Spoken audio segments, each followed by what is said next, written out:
Good afternoon, Fig and Fruit Nursery and Orchard.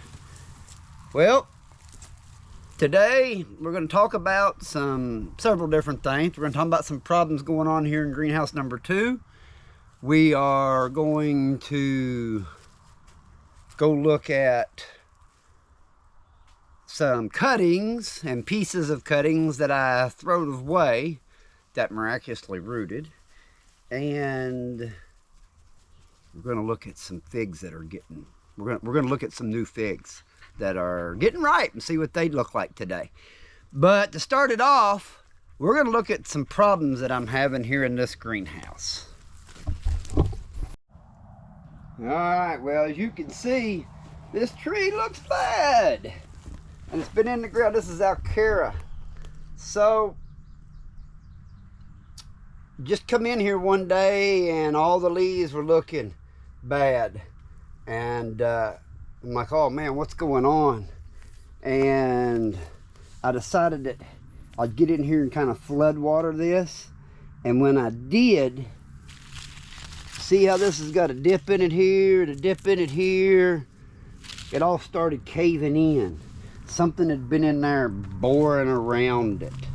But in the meantime, then I've rotted it some here, trying to just hose it down, and then it couldn't use the moisture. Sometimes these things could rot pretty quick. I did manage to get one little branch off when it first happened. I took it and took it in the house to try to root it. Maybe we'll save the variety, maybe we won't.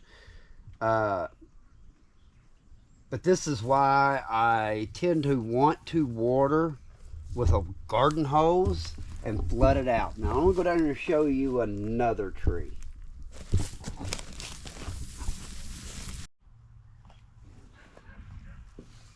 All right, so I come through here and was watering with the garden hose to try to flush out any unwanteds. And this is my Angelito that hadn't, it's starting to break bud here, but look what happened when I started watering. Look how big that is down in there.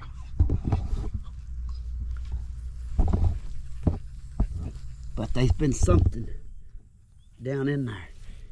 When I started watering it, it just fell in.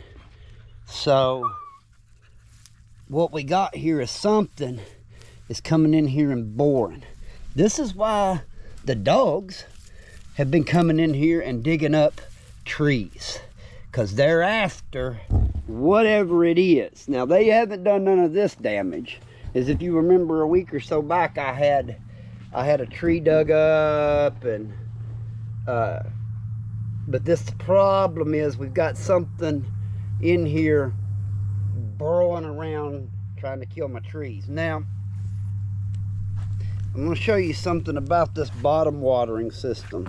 I don't know how well you can see it. I'm going to stick this down in here. There's water down in there. So it's holding water where I watered that in. So if you do one of these bottom water systems, when you see that much water in there, you better quit. Okay? Because you don't want to cause root rot. The good thing is, even if you decided to never water in that hole, it kind of lets you gauge how much water is at the bottom of your fig tree. But now let me show you something. Look right over here. See where the ground is cracking down here?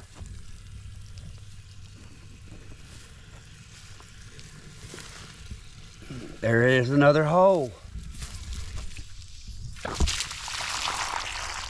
So the best part about using one of these water hoses is you can flood him out a little bit.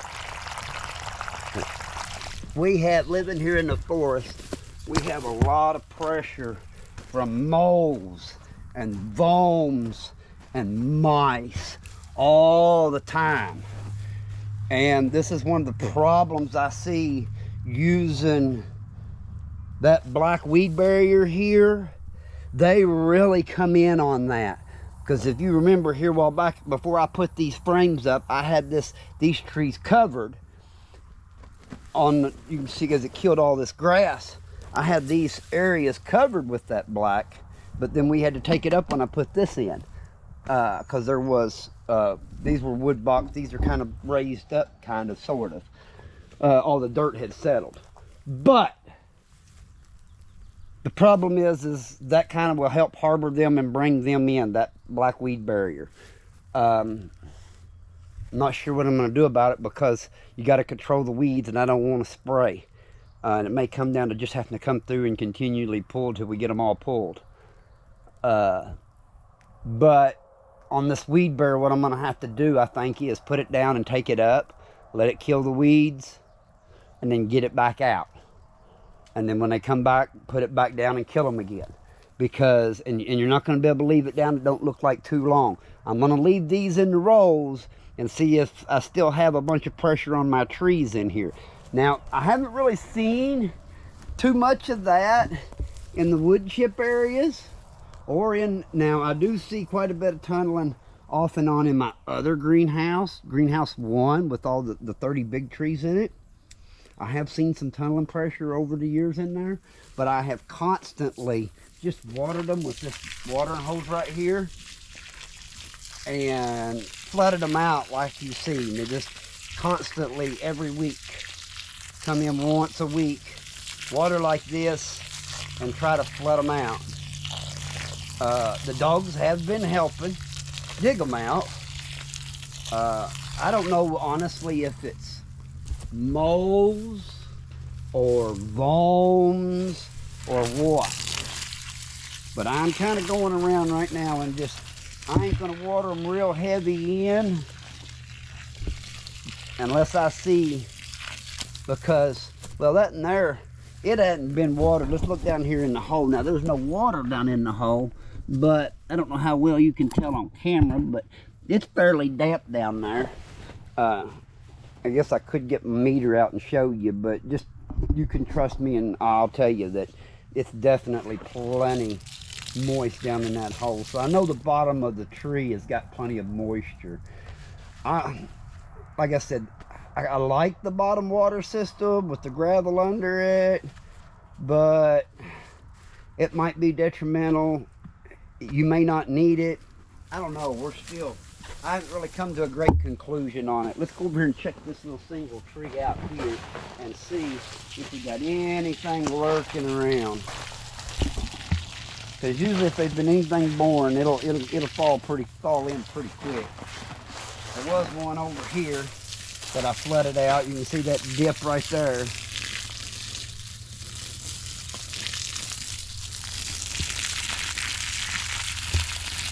This is one in there. I just kind of go around and kind of spray these beds if I think there might be one.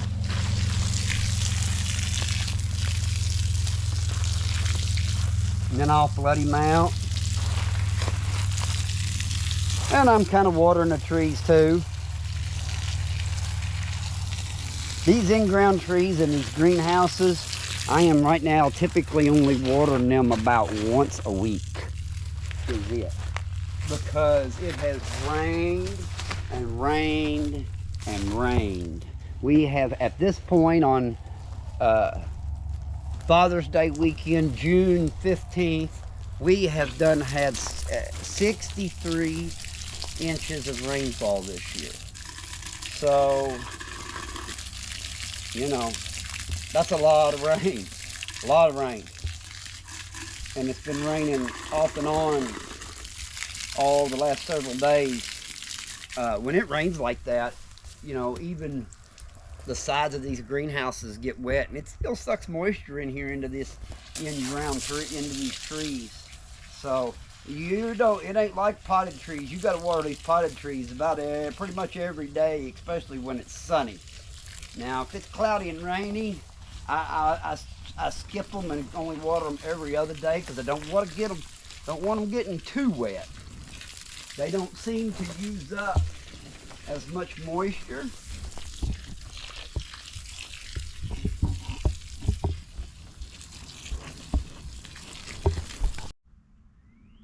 Fig and fruit. Look what we got here. But this ain't the one you need to be looking at. This one right here. It fell off. Thank goodness for some wood chip. I let this Desert King hang as long as I could. It's a little bit ugly on the butt. But I'm gonna go ahead and, this one's real soft. It could probably hang another day, but I'm gonna go ahead and pick it too, so we can see what it's like a little bit earlier. And in a few days, that one there will be ready. All right, so let's go look at this Desert King. And all right, here is the Desert King that I just picked. It's got just a little bit of damage on the end of it there, but I don't really see no mold. I think we'll be all right. We're just gonna cut it open and see what it looks like. Don't look that great. Looks all right. First fig off that tree though. All right, so this one here is not as ripe. We're gonna see how it is. I may have picked it too early. Yeah, it definitely could have went another day. But it looks good. It's real good and soft. We've still got a couple more on there. We'll let them hang. So let's see how it tastes. Guess we'll start. I'm gonna cut the butt of this off. Well, that in there doesn't look too bad. I'll cut a little bit of that off. It's got maybe a little bit of funky mold or something. We'll cut it off just to be safe. All right, so let's see what this one tastes like. Let's cut it in half. Desert King.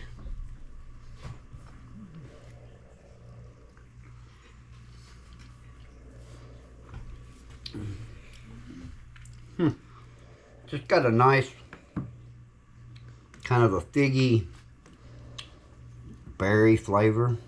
Let's see what this one here's. Oh, that looked a little better after I cut it.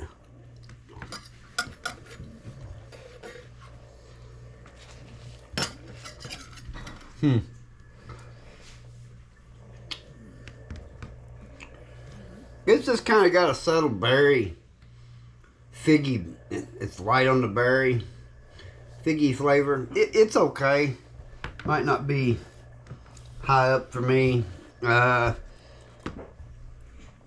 don't know. We'll see what it tastes like after I get some Minskarinskas. It's a little better than that, but we'll let another one of these ripen up, and we'll see what it tastes like in comparisons. They're okay, especially for an early fig. You might want them. All right, so let's check out one last look. Desert King Breba.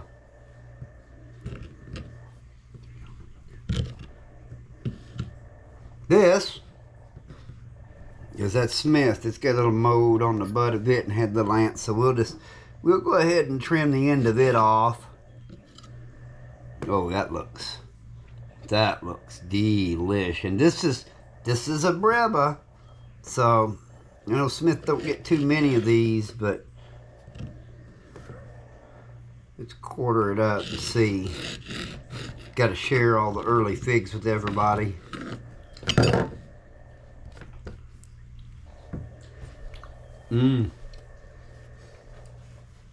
Sorry, Desert King, but you just got smoked. That's delicious. Sweet. Typical Smith berry. Maybe not quite as intense as it is with the main crop, but still really tasty. Smith Breba. Alright. Thanks for watching. Fig and fruit. Check this out. These figs, look at this. So this is kind of just my burn pit.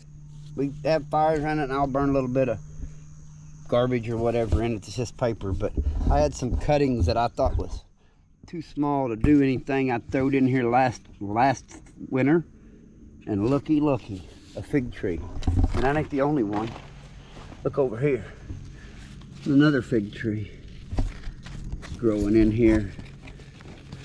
I'm gonna dig these things up and see. I mean, I don't have a clue what variety they are, it could be one of any 200 varieties for sure. But let's dig them up, just goes to show you. Oh, wait a minute, look at this over here. I found another one.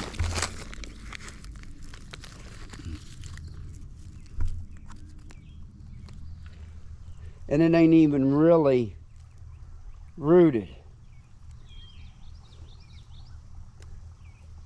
Just where I throwed it away and let it growed. What do you think about that? Really don't.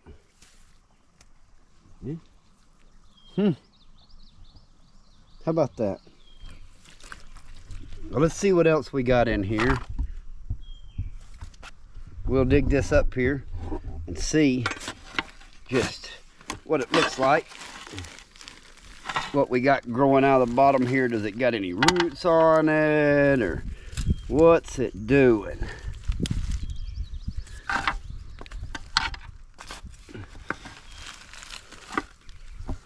Yeah, it's got some roots on it. Got all kinds of roots on it. See if there's any chance of figuring out what it is. I don't think it is, because most of this was stuff I didn't think was worth rooting, or for whatever reason I just throwed it away. But yeah, grow figs in your trash pile, huh? All right, let's go over here and see what else we can find. We'll dig this other one up over here. All right, here's the other one. See what it looks like.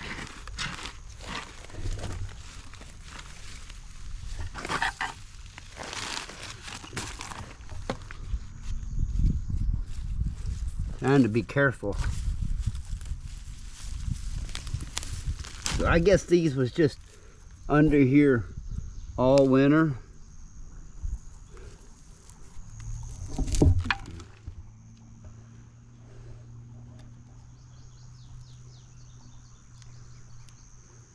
Got plenty of roots. Lots of roots. I have no idea what that little thing is. You know what? Let's just up pot them and see what they turn into. Got it on them? Yeah. All right. Well, here's the trash barrel figs. One more closer look at them. After laying out all winter and being not burning, they tried, and there's the one that didn't. It's just kind of, I don't know what it's thinking, but all right. So we're just gonna pot these things up here real quick.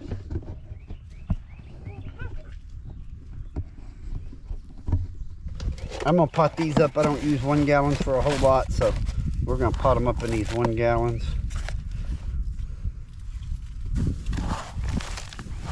And we'll water them in good. Set them in some shade, even though they've been out in full sun, but I don't like the way that's sticking up there. Let's go a little lower.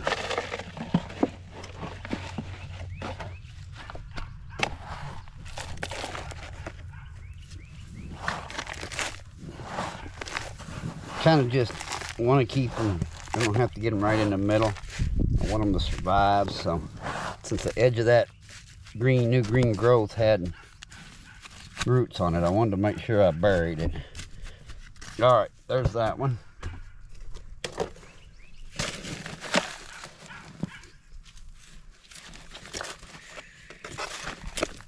Kind of same thing with that. I'm just going to kind of put it in there at an angle so I can get as much of it back in there as I can.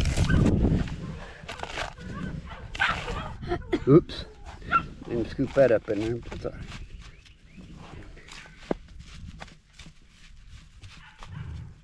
All right.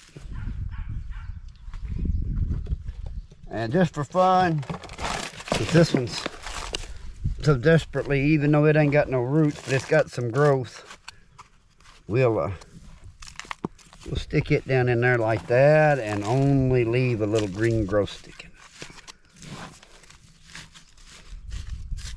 We'll see what that does for it. All right.